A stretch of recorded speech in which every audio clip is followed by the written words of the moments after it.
Makiadi, ex-Bokassa. Mesdames et messieurs, bienvenue dans l'histoire. L'histoire nous conduit aujourd'hui sur la terre principale qui amène le vécu de l'est de la capitale vers le marché central, communément appelé Zando et la gare centrale. D'une longueur de 3,90 km, l'avenue Luambo Makiadi part du boulevard Sendoué jusqu'au boulevard du 30 juin. Cette avenue traverse 4 communes, la commune de Kalamou, de Barumbu, de Kinshasa et de la Gombe. Du nom du célèbre artiste musicien congolais Luambo Makiadi, l'histoire de cette chaussée mérite une attention particulière. L'avenue Luambo Makiadi s'appelait au départ l'avenue Bangala. Quand les Belges ont construit nos cités, ils ont donné le nom des tribus, le nom d'ethnie, le nom de villes, le nom de villages. Cette avenue-là s'appelait avenue Bangala. Et à côté de l'avenue Bangala, vous avez l'avenue Bakongo. Mais les gens appellent ça avenue Bakongo. Ce n'est pas Bakongo, avenue Bakongo. Puis avenue Bakongo, avenue Bangala. Avenue Bokassa, c'est à partir du général Hermès qu'on appelle aujourd'hui Sendoué. On va de Sendoué jusqu'au marché. Mais quand on a débaptisé, Bokassa va jusqu'au boulevard. En 67, Bokassa, Mobutu et Tombalbaye créent les États-Unis d'Afrique centrale. Pour sceller la fraternité entre les trois présidents, il donne le nom à ses deux amis. Bokassa, avenue Bokassa et puis avenue Tombalbaye. Mobutu va débaptiser l'avenue Bangala pour lui donner le nom de Bokassa. Bokassa, de son vrai nom, Ngwaka, de Centrafrique, Mbokassa. Mbokassa fut cuisinier d'un patron français blanc à pointe noire. Ce patron blanc s'appelait Bedel. Après,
il devient président de la République.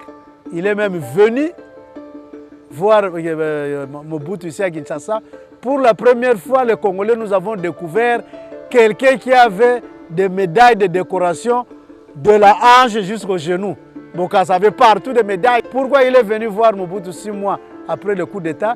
C'est parce que son oncle, Barthélemy Boganda, le premier président centrafricain qui est devenu leur héros national, a étudié chez nous au grand séminaire de Mayidi à Gisanto.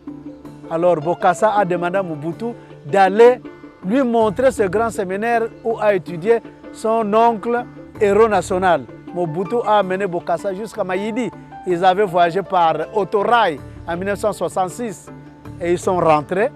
Et quand il est rentré en Centrafrique, il est devenu après président à vie. Donc Bokassa a cherché à voir tous les grands du monde. Général, maréchal. En 1992, à Kinshasa, la conférence nationale souveraine prendra la décision de débaptiser l'avenue Bokassa pour lui donner le nom de Luambo Makiadi.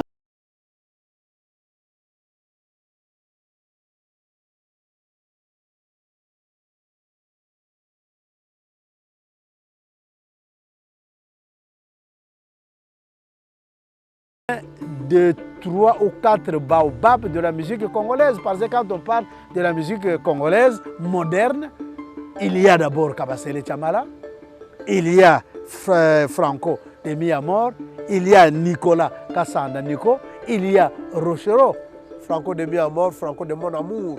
Ce sont les Espagnols de Kinshasa qui lui avaient donné ça.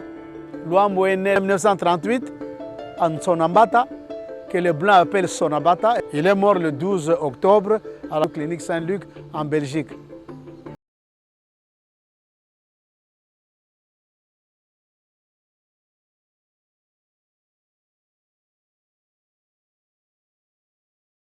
Luambo Makiadi, qui est un acquis de la conférence nationale souveraine, a changé 3 fois de dénomination.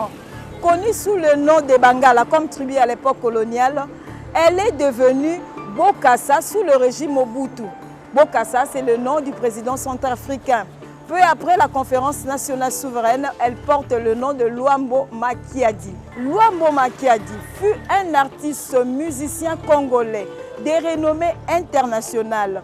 Il est né le 6 juillet 1938 à Sonabata, dans la province du Congo central, et il est mort le 12 octobre 1989 à Bruxelles, en Belgique.